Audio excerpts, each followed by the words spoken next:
कृपा करुणा के प्रतिरूप ये मंदाकिनी प्रवाहित हो रही है। गंगा भी दो प्रकार की है, एक भागवती गंगा और एक भागीरथी गंगा। भागीरथी गंगा का उद्गम स्थान गंगोत्री है, जो उत्तराखंड में विराजमान है। प्रायः लोग वहां जाते हैं, पर आज तो उत्तराखंड में हर कोई पहुंच जाता है, पर प्राचीन समय में उत्तराखंड में बहुत कम ही जा पाते थे।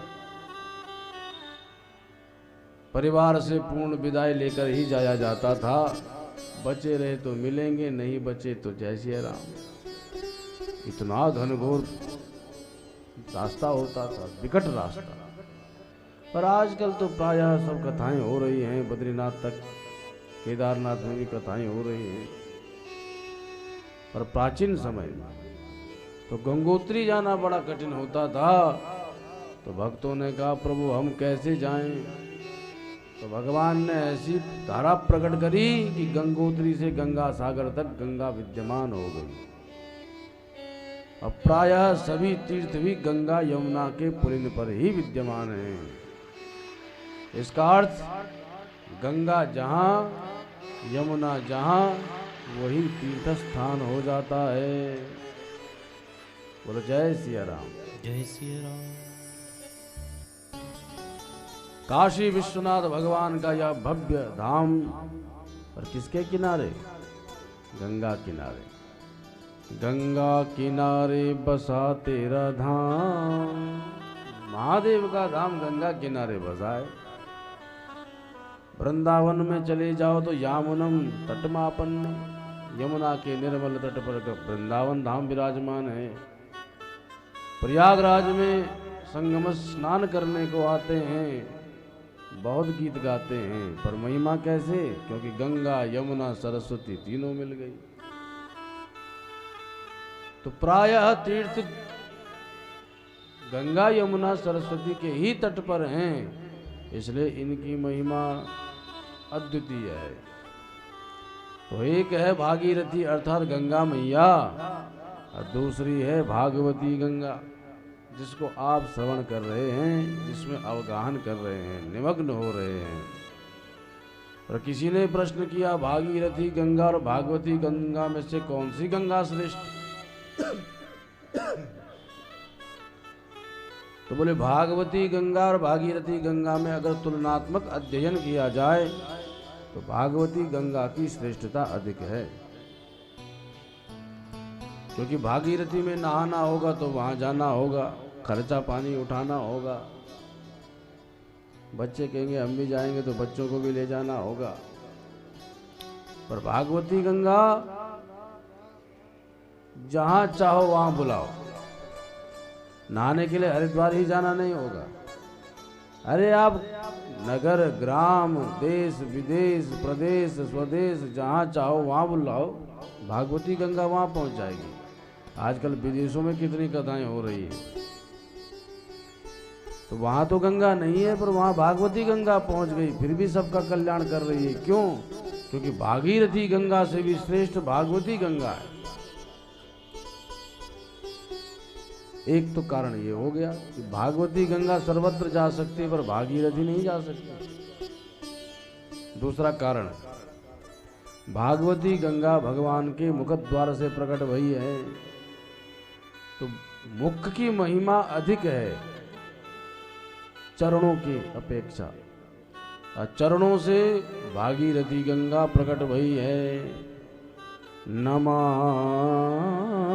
गंगे तव पाद पंकजम सुरासुरवंदित दिव्य रूपम भुक्तिश्च मुक्तिश्च ददासि नित्यं भावानुसारेण सदा नराणाम्। भावानुसार गंगा मैया सबकी कामनाएं पूर्ण करती है, लौकिक हो अथवा पारलौकिक हो। तो भगवान की पदनक चंद्रिका से ही भागीरथी का प्राकट्य हुआ।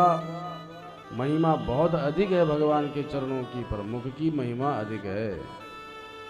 किसी के पैर न रहें तो भी आदमी को पहचाना जा सकता कि फलाना आदमी लंगड़ा है।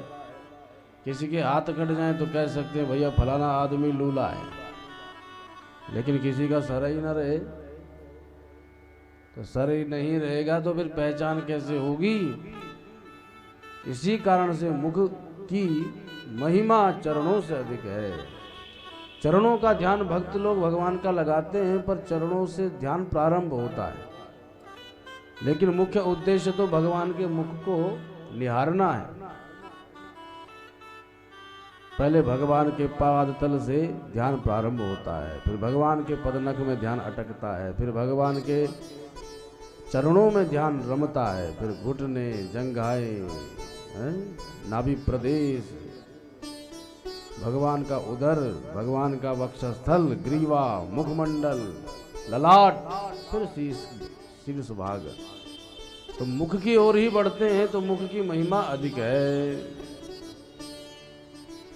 इसीलिए मुख से हुई भागवती गंगा प्रकट और चरणों से हुई भागीरथी गंगा प्रकट। इस कारण से भी भागवती गंगा की महिमा अधिक है, कथा की महिमा अधिक है।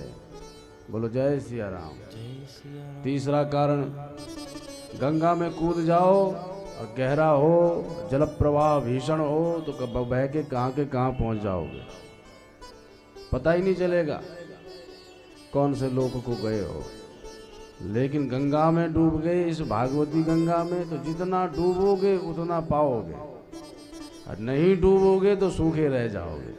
तो उसमें डूबने में खतरा, इसमें डूबने में महाराज आपको मोती प्राप्त होते हैं। जिन खोजा तिन पाइया, गहरे पानी बैठ, मैं बपूरा बूढ़न डरा, रहे किनारे बैठ। कोई सोचे कि लहर कम हो जाएगी तो कूदेंगे, तो वो बैठा ही रह जाएगा डर के मारे। पर जो उतर जाएगा, भीतर निकल जाएगा, उसको समुद्र के पाद तल में मोती प्राप्त होते हैं। जिन खोजा तिन पाइया, जो डूबेगा वो उसे मिलेगा। तो भागवती गंगा में जितना प्रवेश उतना ही आपको आनंद आएगा। डूबने का कोई खतरा नहीं, डूबने में ही सार्थकता है। इसलिए भी भागवती गंगा श्रेष्ठ है। भागीरथी गंगा गंगा है, पर भागवती गंगा में 3 का संगम है, भक्ति, ज्ञान, वैराग्य। अतो हरिर् भागवतस्य सेवना, चित्तम समायाति वैष्णवानाम। भागवती गंगा का श्रवण करके, राम कथा, कृष्ण कथा, शिव कथा, दुर्गा मैया की कथा का श्रवण करके हृदय में भक्ति, ज्ञान, वैराग्य प्रतिष्ठित हो जाते हैं। भक्ति योगा प्रयोजिता, भक्ति की प्रदाता है भागवती गंगा। इसलिए कथा की महिमा सर्वश्रेष्ठ मानी गई है। यहाँ तो 2 गंगा हैं, बाहर निकलो तो भागीरथी गंगा, और यहाँ विष्णु मंदिर में आ जाओ तो भागवती गंगा। आप तो चकाचक आनंद ले रहे हो, एक हाथ में लड्डू तो एक हाथ में रसगुल्ला, आनंद बरस रहा है। बोलो सीताराम जी महाराज की जय।